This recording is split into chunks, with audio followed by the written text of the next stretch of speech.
Pulau Sulawesi, sebuah pulau di tengah negara Indonesia. Pulau berbentuk seperti huruf K ini banyak menghadirkan keunikan-keunikan tersembunyi yang jarang diekspos oleh orang-orang luar. Di beberapa video saya sebelumnya, saya telah banyak mengupas keunikan-keunikan yang ada di Pulau Sulawesi ini. Dan di video kali ini, saya akan mengulas kembali keunikan-keunikan tersebut. Setidaknya ada 30 keunikan dari Pulau Sulawesi yang akan dibahas pada video kali ini. Dan sebelum kita melangkah ke nomor 1, jangan lupa untuk di like dulu ini video dan di subscribe juga ini channel, supaya bisa terus memberikan informasi dan hiburan kepada kita semua. Kalau sudah, langsung saja kita masuk ke nomor yang pertama.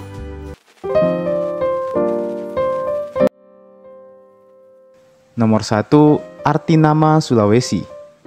Sulawesi berasal dari dua buah kata, dari kata Sula yang artinya pulau atau nusa, dan dari kata Wesi atau Mesi yang artinya besi atau logam. Jika digabungkan, maka nama Sulawesi berarti Pulau Besi. Kata Pulau Besi ini mungkin saja merujuk pada banyaknya ditemukan biji besi pada pulau ini. Dan dapat juga kita jumpai di masa sekarang ini. Ada banyak tambang yang beroperasi di Sulawesi untuk menghasilkan nikel, utamanya di dekat Danau Matano, Sorowako, hingga ke Morowali. Yang kedua, nama lama Sulawesi. Tahukah kalian kalau sebelum Sulawesi disebut Sulawesi, nama lamanya adalah Celebes? Kata Celebes adalah kata yang diberikan oleh orang-orang Eropa kala berkunjung ke pulau ini. Jadi konon kabarnya ada seorang pedagang Eropa yang singgah di pulau ini, dan dia melihat orang-orang di pulau ini sedang mengasah sebuah besi. Si orang Eropa ini bertanya, apa nama pulau ini? Dan orang yang sedang mengasah besi itu tidak paham dengan bahasanya. Alhasil, dia mengira kalau orang Eropa ini menanyakan apa nama benda yang sedang dia asah. Dan dia pun menjawab, Celebesi. Dan alhasil, sejak saat itu, orang-orang di Eropa mulai memanggil Sulawesi dengan sebutan Celebesi, yang kemudian mengalami penyesuaian dengan lidah orang Eropa dan berubah kata menjadi Celebes. Yang ketiga, Sulawesi dulunya terbagi dua. Menurut kepercayaan orang-orang dulu mengatakan bahwa dulunya Pulau Sulawesi belum terbentuk seperti sekarang ini. Dulunya hanya ada lautan di antara dua buah pulau saja. Lalu lambat laun kedua pulau itu saling bertabrakan dan membentuk satu pulau baru yang bernama Sulawesi. Katanya ini jugalah yang menjadi penyebab mengapa di bagian pinggang Pulau Sulawesi itu banyak dijumpai pegunungan serta biji besi. Selama bertahun-tahun, orang mengira kalau legenda ini hanyalah mitos belaka. Namun ternyata setelah diteliti, memanglah benar adanya. Bentukan Sulawesi yang kita lihat sekarang adalah hasil dari bentukan geologi yang sangat kompleks. Dengan kata lain, cerita ini memang benar adanya. Yang keempat, bukti yang mendukung. Untuk memperkuat bukti kalau Sulawesi dulunya adalah dua pulau yang berbeda, maka seorang ilmuwan legenda bernama Alfred Russel Wallace pergi langsung ke pulau ini di antara tahun 1856 hingga 1859. Dan dia berhasil menemukan bukti yang mendukung teori pembentukan Sulawesi ini. Dia membagi paunan Indonesia menjadi pauna wilayah barat dan timur. Keduanya dibatasi oleh garis yang bernama garis Wallacea. Dan ternyata Alfred Wallacea ini menemukan fakta kalau banyak fauna Sulawesi tidak ditemukan di belahan bumi lainnya. Bahkan di wilayah tetangganya di Nusantara sekalipun. Dirinya pun beranggapan kalau fauna Sulawesi adalah gabungan dari fauna khas Nusantara dan juga Australia, yang mana hal ini tidak mungkin terjadi, kecuali Sulawesi dulunya terbagi dua. Satu bagian berasal dari wilayah Nusantara dan bagian sisanya berasal dari Australia. Yang kelima, pulau tertua di Indonesia. Kita masih berfokus pada Alfred Russel Wallace ini.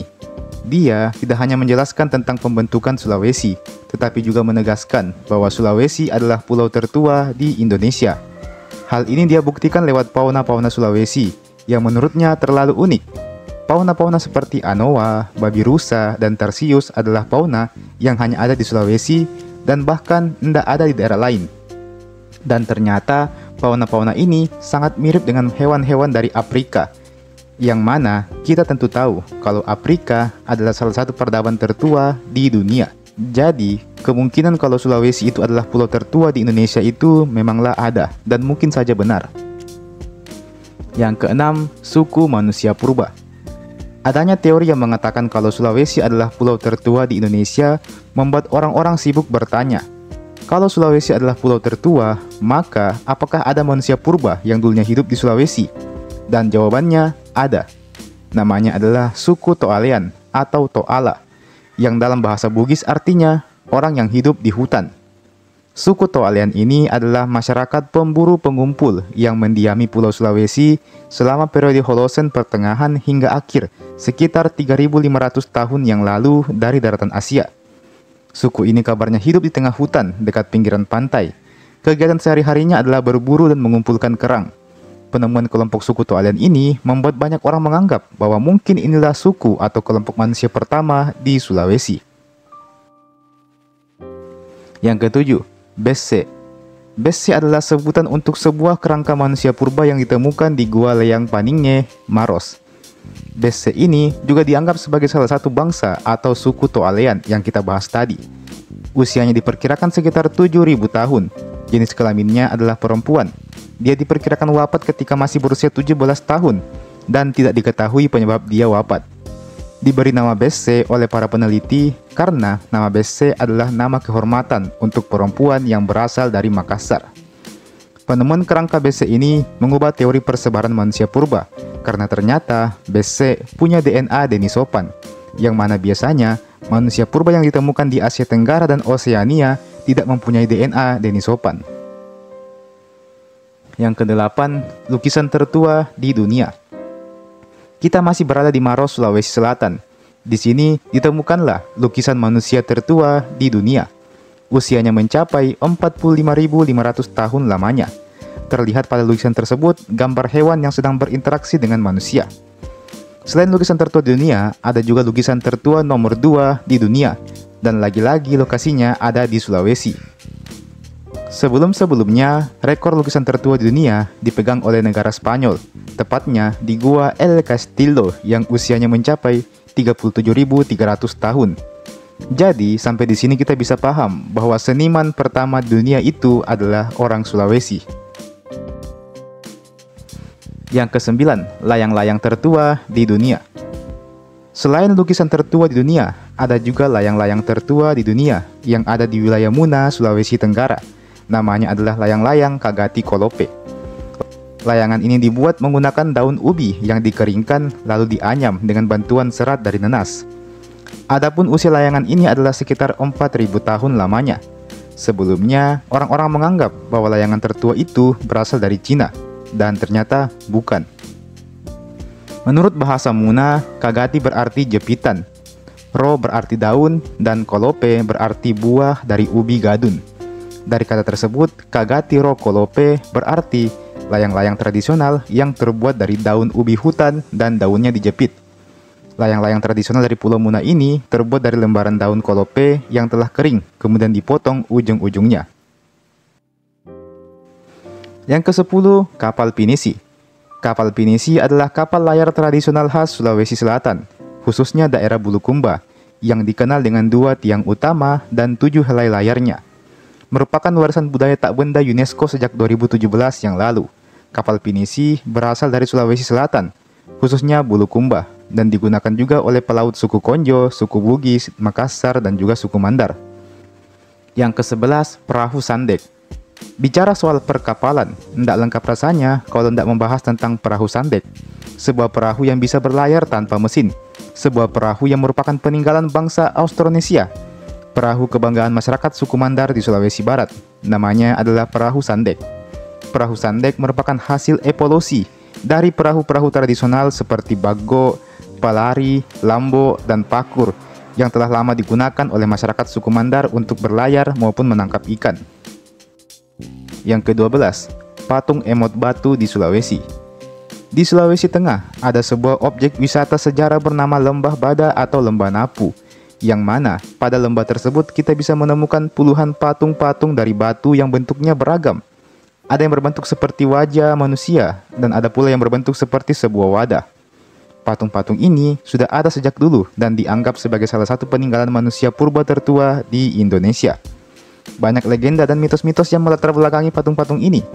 Ada yang bilang kalau ini semacam berhala yang dulunya disembah oleh orang-orang yang memang kala itu masih kental dengan animisme-dinamismenya. Ada juga yang bilang kalau patung ini adalah manusia yang dikutuk menjadi batu, dan masih banyak lagi cerita-cerita yang berkembang di masyarakat. Yang ke-13, Waruga. Bicara soal perbatuan, ada sebuah makam batu di Sulawesi Utara yang bernama Waruga. Makam Waruga merupakan tempat penguburan leluhur warga pribumi Minahasa pada zaman batu.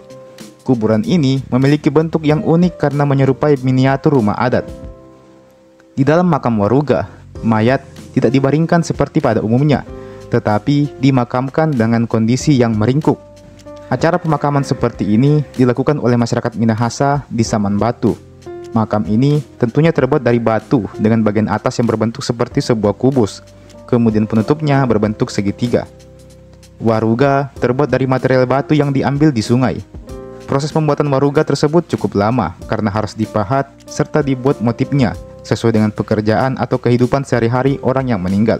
Itulah mengapa waruga di zaman sekarang sudah tidak digunakan lagi.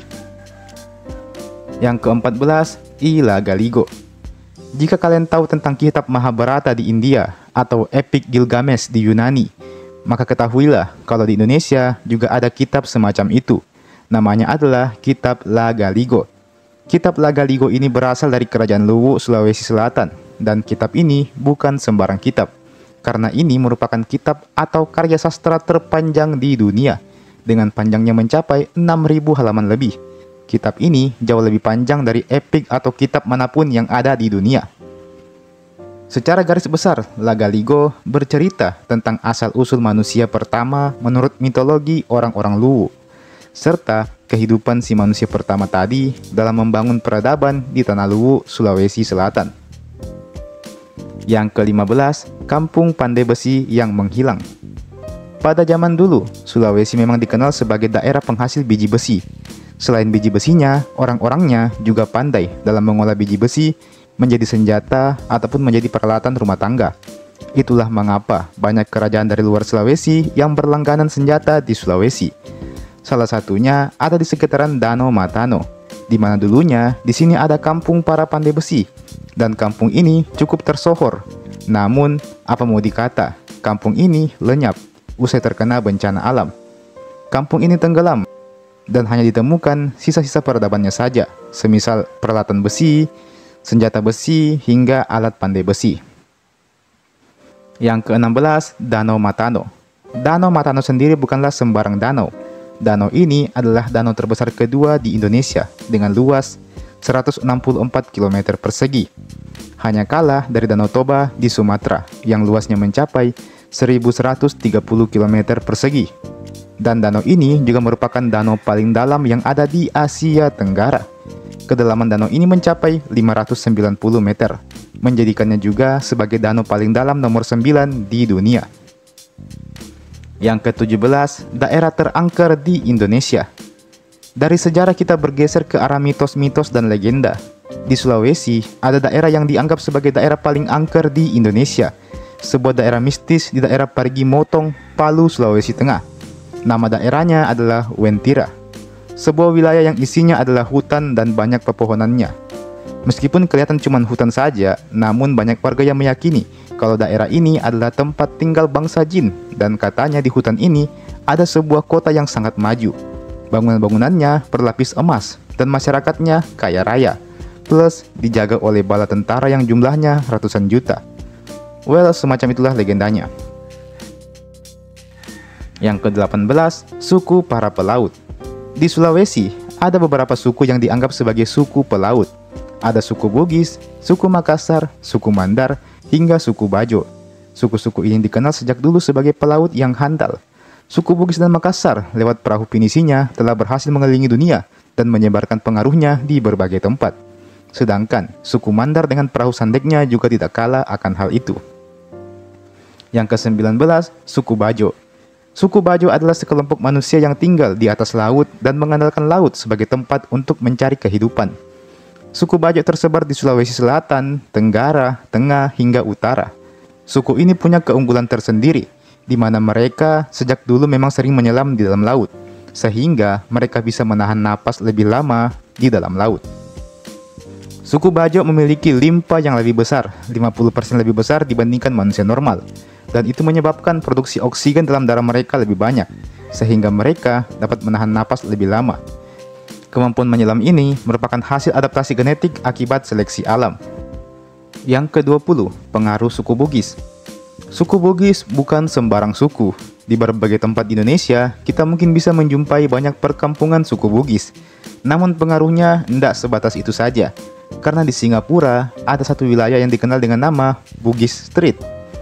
Hal ini dikarenakan dulunya orang-orang dari suku Bugis banyak yang mengungsi ke Singapura karena alasan keamanan.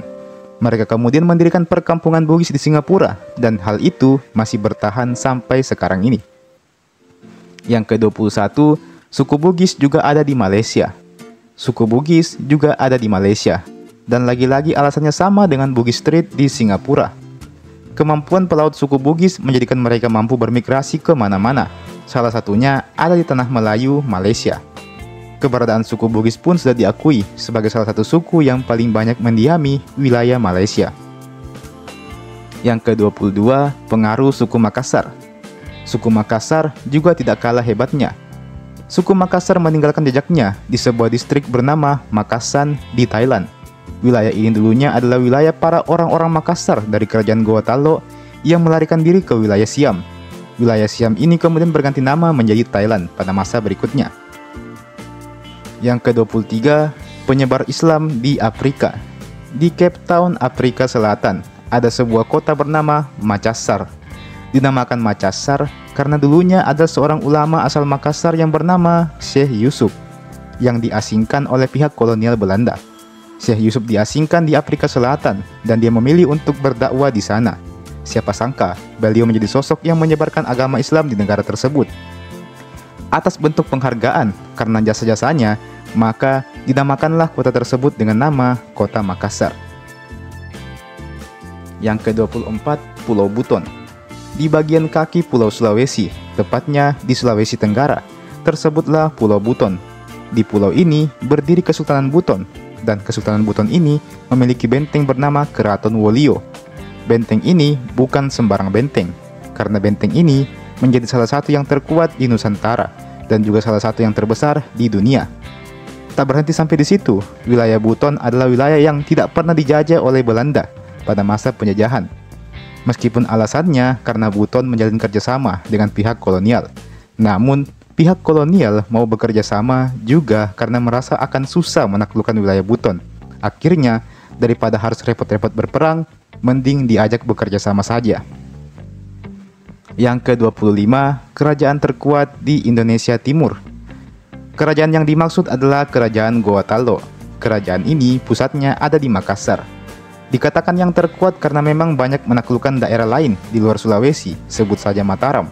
Selain itu, orang-orang dari Gorontalo ini juga banyak yang tersohor namanya karena keberanian dan kegigihannya. Bisa dibilang, Gorontalo adalah salah satu musuh terkuat POC pada masa itu. Meski begitu, kerajaan Gorontalo pada akhirnya takluk juga pada era Perang Besar Makassar. Dan itu pun POC harus bekerja sama dengan Bone dan prajurit Bugisnya. Karena Goa telah takluk, maka banyak orang-orang Makassar yang pergi keluar dari daerah Goa, termasuk ke Thailand tadi. Yang ke-26, Yahudi. Meskipun tidak diakui oleh negara, namun nyatanya ada orang-orang di Sulawesi Utara yang menganut agama Yahudi. Mereka adalah keturunan dari orang-orang bangsa Eropa yang pernah tinggal dan berkeluarga di Sulawesi Utara. Negara-negara seperti Jerman, Persia, Spanyol hingga Belanda adalah negara-negara yang dimaksud di sini. Alhasil, budaya dan agamanya masih diwariskan ke keturunan mereka di hari ini. Salah satunya adalah komunitas penganut agama Yahudi di Sulawesi Utara. Yang ke-27, titik tengah Indonesia. Ini sebenarnya bukanlah sebuah informasi yang diakui oleh pemerintah. Dan di Makassar kita bisa menjumpai CPI alias Center Point of Indonesia. Ini diklaim sebagai titik tengah Indonesia itu sendiri. Tapi ternyata bukan di Makassar saja, karena di Sopeng juga ada. Tepatnya di desa Umpungeng. ada sebuah lokasi yang bisa dibilang adalah Posina Tanae alias pusatnya bumi. Inilah yang dipercaya oleh masyarakat setempat sebagai pusat alias titik tengah dari Indonesia itu sendiri. Dan tempat ini jelas menjadi tempat yang disakralkan di sana. Yang ke-28, Toraja dan Mamasa. Toraja dan Mamasa adalah dua wilayah tapi satu rumpun yang sama. Dan keduanya punya keunikan yang bisa dibilang menjadi ikon utama di Sulawesi Selatan dan Sulawesi Barat. Kedua suku ini punya rumah adat Tongkonan yang unik dan keduanya juga punya upacara adat Rambu Solo. Untuk menggelar upacara adat ini dibutuhkan belasan hingga puluhan ekor kerbau yang nantinya akan dikorbankan. Upacara Rambu Solo sendiri adalah upacara kematian yang prosesnya sangat sakral dan hanya ada di Sulawesi saja. Upacara Rambu Solo bisa dibilang sebagai upacara kematian termahal di dunia. Yang ke-29, Presiden. Presiden ketiga Indonesia, Bapak B.J. Habibie adalah orang Sulawesi. Beliau lahir di Parepare, Sulawesi Selatan. Ayahnya memang orang Parepare, tapi ibunya orang Jawa. Selain presiden, beliau juga adalah mantan wakil presiden Indonesia yang ke-7. Dan berbicara soal wakil presiden, Bapak Yusuf Kalla juga pernah menjabat 2 kali wakil presiden, dan beliau ini adalah orang Bone, Sulawesi Selatan. Presiden Indonesia yang sekarang, Bapak Prabowo Subianto pun sebenarnya punya darah Sulawesi juga, lebih tepatnya dari Sulawesi Utara. Ibunya Pak Prabowo memang adalah orang Sulawesi Utara. Tercatat beliau bermarga Sigar asal Langowan, daerah Minahasa. Yang ke-30, kesimpulan. Sebagai kesimpulan, Pulau Sulawesi punya banyak misteri yang belum diungkap. Itulah mengapa channel ini dibuat. Jadi, dari sekian banyaknya misteri tentang Sulawesi ini, anggap saja baru 5% saja yang berhasil kita ungkap.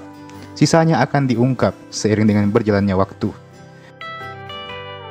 Dan demikianlah tadi 30 fakta tentang Sulawesi yang sempat saya bahas di video ini.